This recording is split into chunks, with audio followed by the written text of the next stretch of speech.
Assalamualaikum warahmatullahi wabarakatuh. Hai sahabat Ayo Belajar IPA, apa kabar? Di video pembelajaran sebelumnya, kita sudah belajar mengenai organ reproduksi pada laki-laki dan proses pembentukan sperma. Nah, di video kali ini, kita akan mempelajari pasangannya, yaitu organ reproduksi pada perempuan dan proses pembentukan sel telur atau oogenesis. Langsung saja, ayo kita belajar IPA bersama.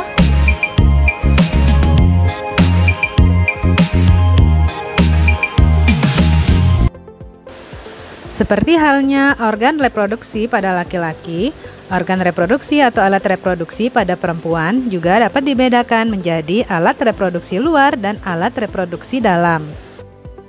Kita bahas satu persatu mulai dari alat reproduksi luar.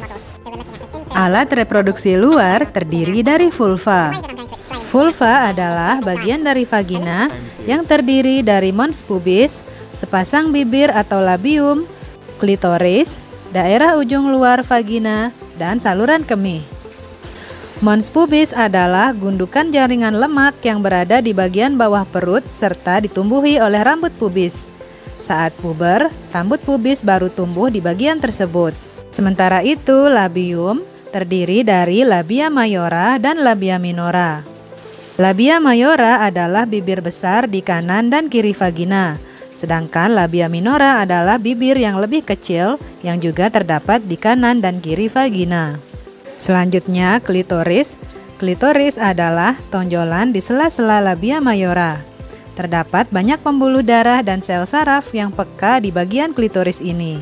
Yang berikutnya, saluran urin atau uretra merupakan tempat keluarnya urin dari kandung kemih dan saluran kelamin atau vagina.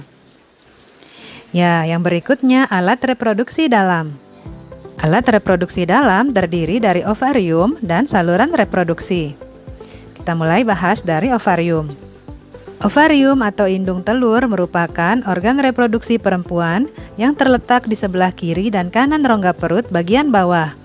Ovarium berjumlah sepasang dan memiliki bentuk seperti telur dengan ukuran sekitar 4 cm x 3 cm x 2 cm. Dalam ovarium terdapat kumpulan sel yang disebut dengan folikel. Di dalam folikel inilah sel telur atau ovum berkembang. Sel-sel oosit atau calon sel telur berkembang sejak awal kehidupan seorang perempuan dan mencapai kematangan setelah pubertas. Folikel ini juga menghasilkan hormon perempuan, yaitu estrogen dan progesteron. Pada setiap bulan, sel telur yang telah matang dilepaskan dari ovarium.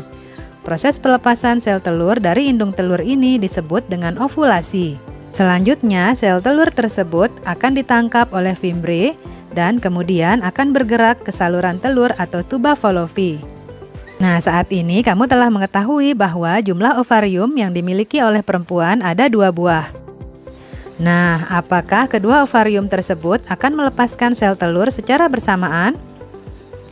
Biasanya, setiap ovarium akan bergiliran melepaskan ovum atau sel telur setiap bulannya. Akan tetapi, jika salah satu ovarium tidak ada atau tidak berfungsi, misalnya karena diangkat atau diambil melalui proses operasi, maka ovarium lainnya akan terus melepaskan sel telur. Yang berikutnya yaitu saluran reproduksi. Saluran reproduksi perempuan terdiri atas saluran telur atau tuba Fallopi, uterus, dan vagina. Saluran telur atau tuba Fallopi. Saluran telur atau tuba Fallopi atau oviduct berjumlah sepasang, yaitu pada bagian kanan dan kiri yang memanjang ke arah samping dari uterus. Panjang tuba Fallopi ini sekitar 10 cm. Saluran telur berakhir dalam struktur berbentuk corong yang disebut infundibulum yang ditutupi fimbre. Fimbre menangkap sel telur yang dilepaskan oleh ovarium. Fungsi saluran telur yaitu membawa sel telur dari infundibulum ke rahim. Pada saluran telur inilah terjadi fertilisasi atau pembuahan. Nah, setelah terjadi fertilisasi, saluran telur akan menyalurkan zigot atau hasil fertilisasi menuju uterus atau rahim. Yang berikutnya yaitu rahim atau uterus. Uterus atau rahim merupakan organ yang memiliki dinding yang tebal, memiliki bentuk seperti buah pir yang terbalik. Secara normal, rahim terletak di atas kantung kemih. Rahim berfungsi sebagai tempat perkembangan janin. Pada saat seorang perempuan tidak hamil, rahim memiliki ukuran 5 cm. Pada saat seorang perempuan hamil, rahim mampu mengembang hingga 30 cm. Ukurannya menyesuaikan dengan perkembangan bayi. Dinding rahim atau endometrium memiliki peranan dalam pembentukan plasenta.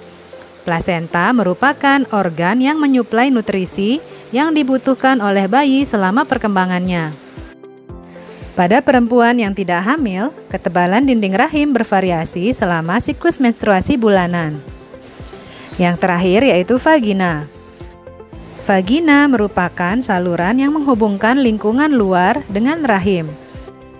Vagina tersusun atas otot-otot yang elastis, dilapisi selaput membran yang disebut dengan selaput darah atau himen.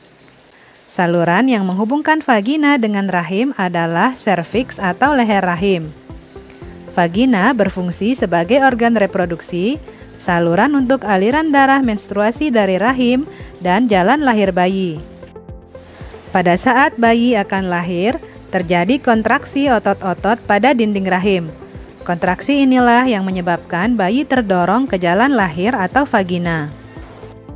Agar lebih memahami mengenai organ reproduksi pada perempuan, yuk coba kita lengkapi gambar mengenai organ-organ penyusun sistem reproduksi perempuan berikut ini. Bagian A yaitu ovarium. B adalah saluran telur atau tuba fallopi atau oviduct. C adalah infundibulum. D fimbre. E uterus atau rahim. F endometrium. G serviks atau leher rahim. Dan yang H adalah vagina. Oke, selanjutnya kita akan bahas mengenai oogenesis. Tahukah kamu apa itu oogenesis? Oogenesis merupakan proses pembentukan sel kelamin perempuan, yaitu sel telur atau ovum, dan terjadi di dalam organ yang disebut ovarium.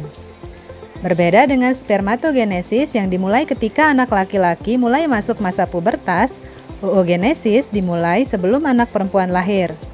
Tahukah kamu, pada saat baru lahir, anak perempuan sudah memiliki bakal sel telur atau ovum yang dikenal dengan sel primordial sebanyak 200.000 hingga 2 juta.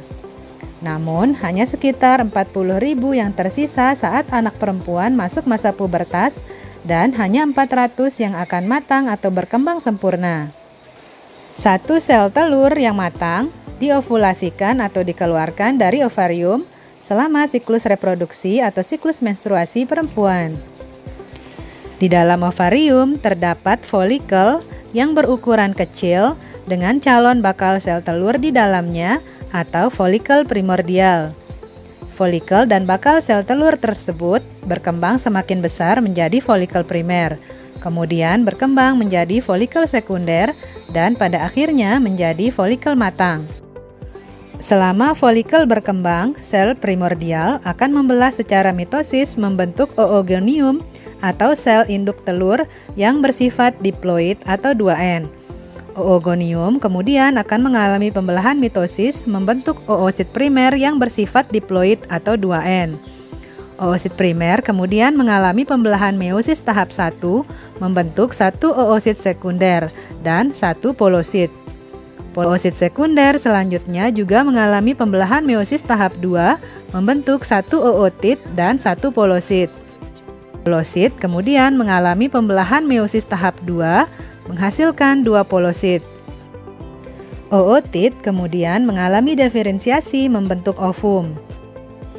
Pada akhir peristiwa oogenesis, dari satu sel induk telur atau oogonium akan dihasilkan satu sel telur atau ovum yang bersifat haploid dan 3 polosit atau badan polar yang bersifat haploid.